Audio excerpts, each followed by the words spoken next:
Hey, what's up, everyone? Sean here with Blue Ridge Silverhound. Thanks for joining in on this video where we are going to talk about, believe it or not, the coin just celebrated its 20th anniversary, and it's the 2005 um, kind of a throwback. They call it the Bison nickel.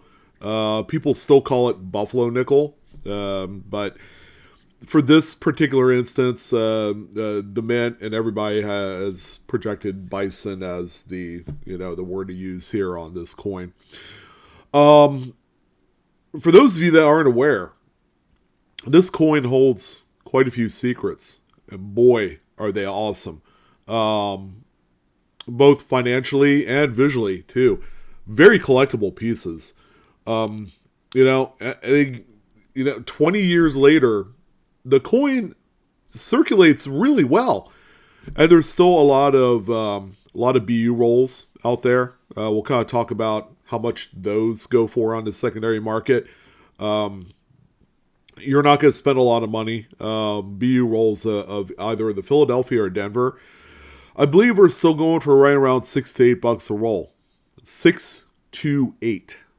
All right, single digits, which represents.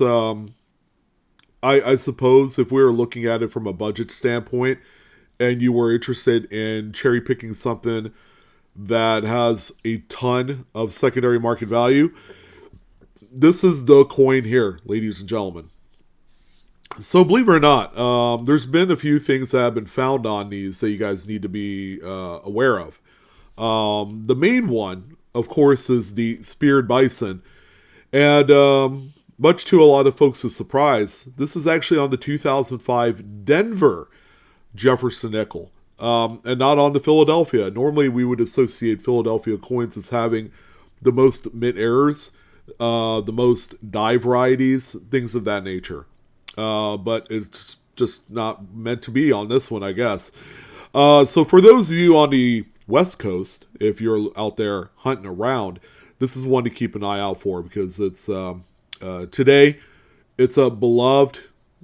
I guess you could say it's a die variety. It's a variety plus listed attribution through NGC, and I believe it has the FS listed number through Cherry Picker's Guide as well.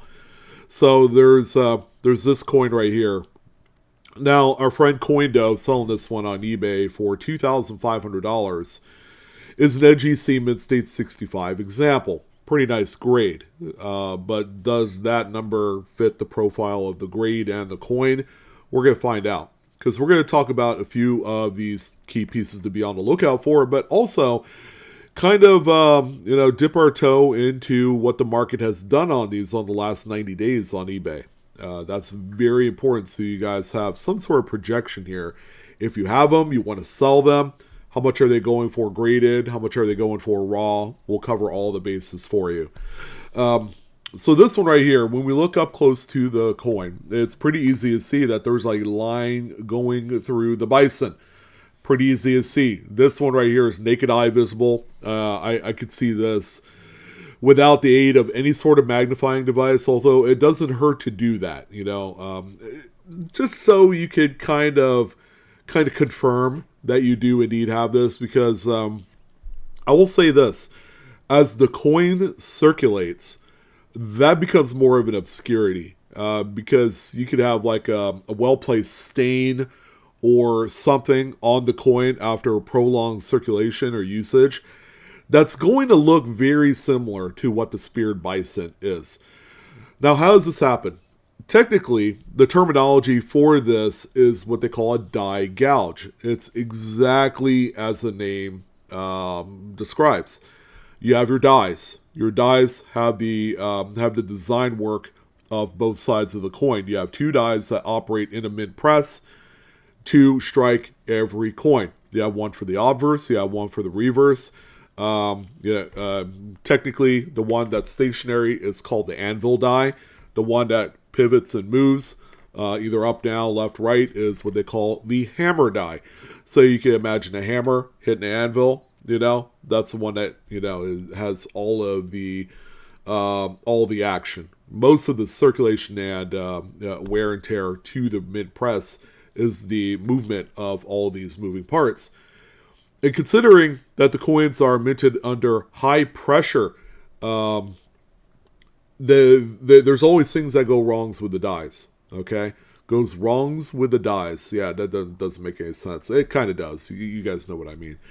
It's Sunday, folks. Come on, give me a little credit here. But things like die cracking, the dies cracking, cuds, pieces of the die falling out, die deterioration. These are all things that we all have to keep in mind. And the reason why I bring that up is that there is actually one coin on this list we're going to talk about today from this Bison coin that is all due part to a terminal die state. That's when the die is on its last legs. The thing might have cracked in half, or there's a lot of die cracks. But it's not long for the world of producing any more coins. So a die gouge, pretty simple. You have your die. Maybe a mint employee was doing some tooling work, or trying to repair the mint press. Oops, they dropped something right on the head of the die where the design is, creating whatever impression that tooling mark had done. It could be a screwdriver, it could be a chisel, could be a screw, things like that. Even the littlest things like a spring, as small as they are or as big as they are, you wouldn't think that they would do some damage to the dies, and they do, especially if it falls from like 2 feet, 2 feet up, somewhere on the mid press machine, and landing right square on that die. So something right here that is long, of some sort of shape, of a certain kind of width, had hit the reverse die of this coin. And that's how the die gouge is created. It just so happens that on this particular coin, the placement is everything. That's why it got its moniker, the Speared Bison. This one here, by the way, graded by NGC. NGC attributes these. All right, which is good news. It's good news for you folks out there that are looking for these. Maybe you've come across a few really nice examples. And the good news is as you guys know, the one big driver to the value of Jefferson nickels in this current state, in this market, has everything to do with full steps. Good news for you, this one has a different reverse that does not have Monticello or Monticello on the reverse. You don't have to worry about full steps. You just got to worry about finding an example period, and one that probably would grade 65 or higher. I firmly believe that that's kind of more of the investment kind of level to this whole charade. Again, people are buying these on the secondary market. Now, the real question is it $2,500 for a mid-state 65? We will find out here soon enough. All right, so that is Exhibit 1. Exhibit number 2 is another Speared Bison type of variety. Okay, be careful. This is not a die gouge. This is a die crack. And second of all, another thing you guys need to know about, this is on a 2005 P. This is a Philadelphia struck coin, not a Denver. Big difference. And guess what? From this particular listing, NGC does attribute these. They don't attribute it as Bison Speared or Speared Bison like the seller had put on there. They just simply say reverse die crack. The graders have seen a fair number of these to where they could confidently say just reverse die crack, and then they're good. And that's the way that these are supposed to be treated. Now, as you can see, again, graded by NGC. This is a little bit older holder, by the way, probably from about 10 years ago. There is the obverse of the coin showing the Philadelphia mint mark, and it looks every bit the Mint State 64. It's got little nicks and ticks and all that stuff all throughout the coin. On this particular one, the die crack is positioned on the Bison's rump area, right by its tail. And that's important to notice on this one, as the die gouge is also raised because it's an impression on the die. The die crack as well is also going to be raised on the coin. But you'll notice on this one here that, again, placement is everything.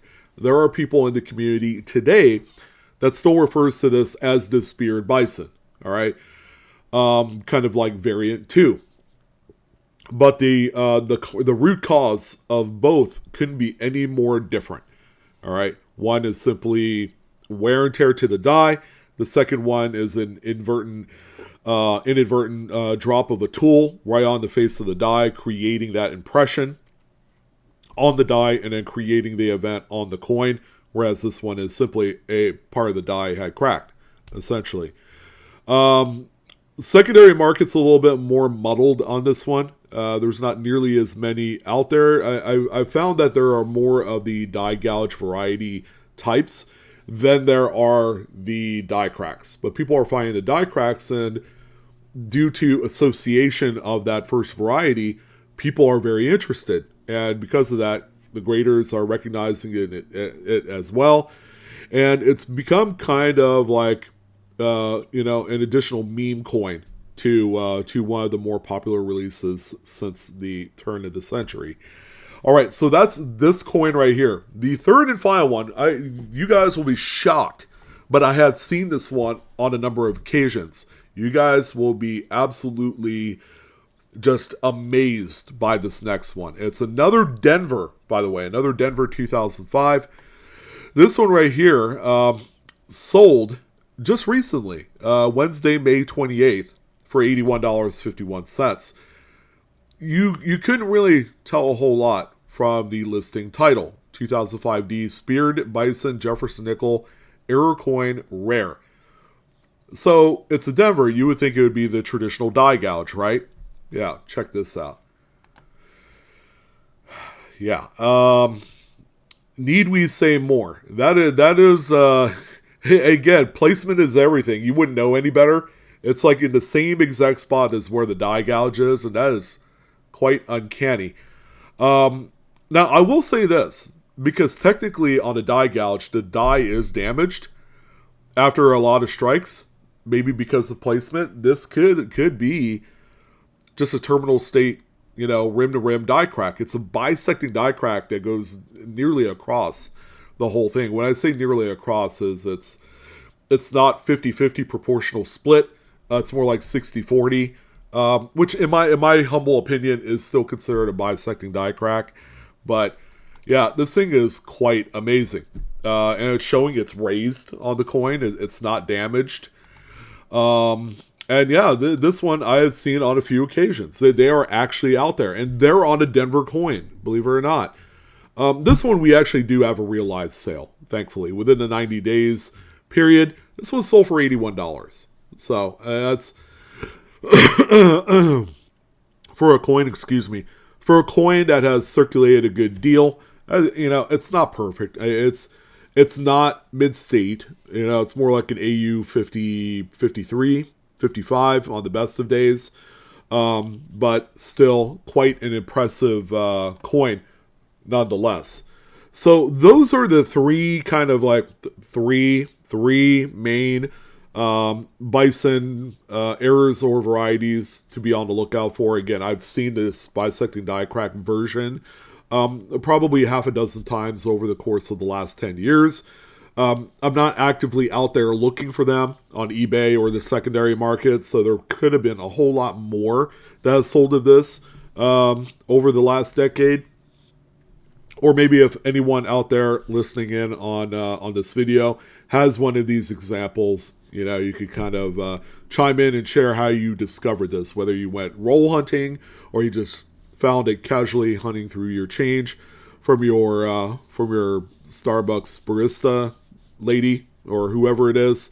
Let us know. I mean, this one is quite intriguing, very interesting, and probably by far the rarest of the three, if I'm a venture a guess.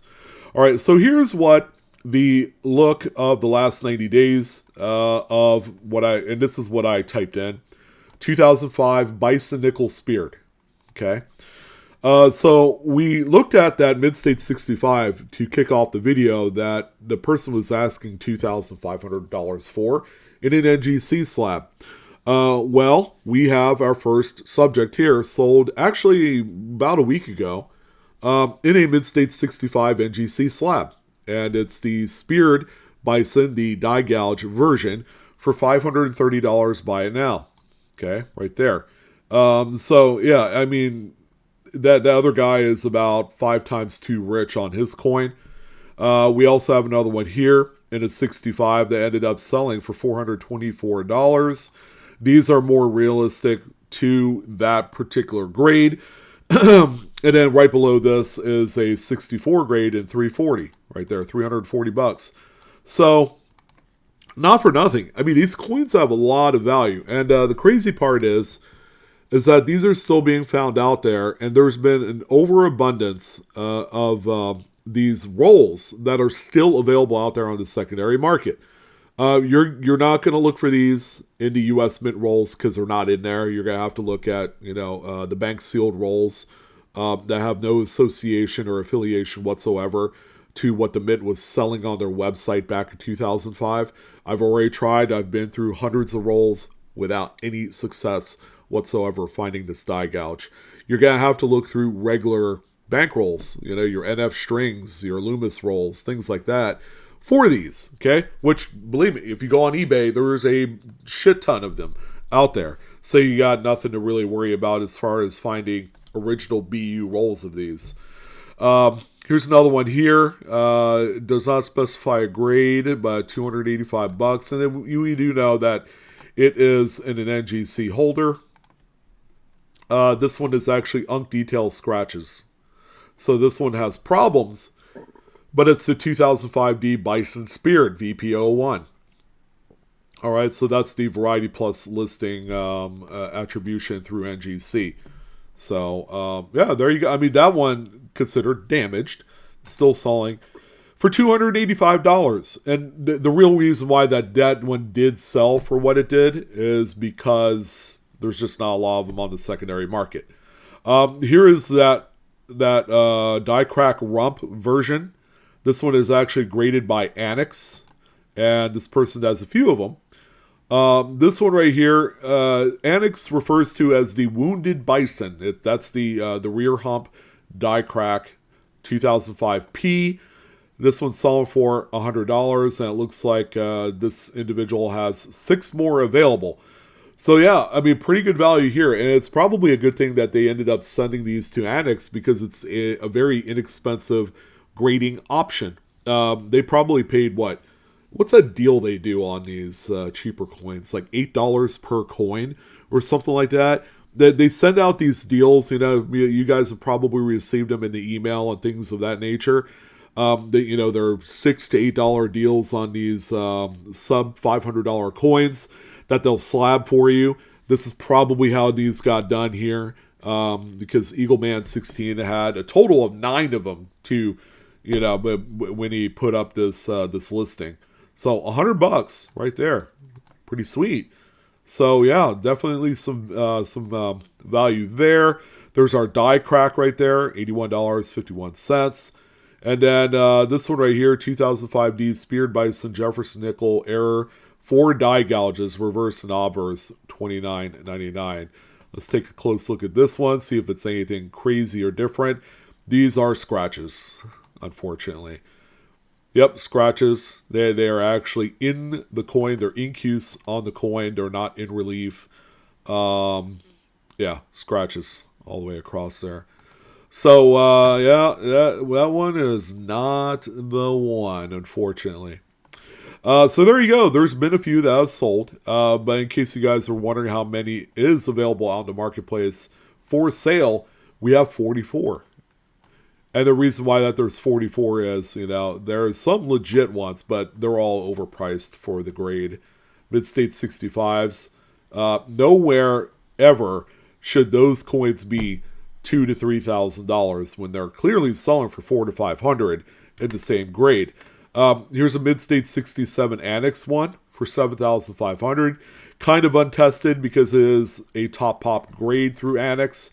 So if that one sells, I will let you guys know. That one is currently available. Are people willing to cough up that kind of money on that coin? Probably not in an Annex holder. However, if it was like in a PCGS holder, or NGC in a 67, that might end up maybe in a registry set. Yeah, I could see a scenario where $7,000 to $8,000 might be some sort of reality. But, I would say that's all speculative at this point. So there you go. And then there's a bunch of other folks that are posting stuff that they feel like is the speared bison, but really isn't. Out of the 44 that are available, I would say legitimately there's probably 25% of them that are actual speared bison coins. So there you go. That's the conversation we're having today on the 2005 Bison Jefferson Nichols. Kind of very interesting coin with a little bit of history and a lot to look for. Whether you're on the East Coast or West Coast, there is always something to be found with these and money to be made. I'd say, as of right now, this is probably a coin that's a little bit under the radar. It really is. When we think about coins of the last 25 years, this specialized kind of 2-year thing that they did in 04 and 05, where they did some various redesigns, the handshake nickel, the Lewis and Clark, Ocean in View, things like that. People have forgotten about these, the ones they didn't forget about, the 2009 Lincoln Cent, the 100-year anniversary coins, and a few others, but these ones here, I think, have a whole lot of room to grow. It's just going to take some dedicated searching and having fun, because it's a relatively inexpensive coin to go through in large batches. You can buy, I think, right as of right now, pay about double face value for a full bank box of 2005D Jefferson Nichols. Now, if you want to do that and open it up, it's your prerogative. All right, none of this is financial advice. I'm your host, Sean, with Blue Ridge Silverhound. Thank you guys again. Enjoy this hobby that we all learn to love. And who doesn't love collecting money, right? It's kind of like a rite of passage these days. And I will see you guys later. Take care.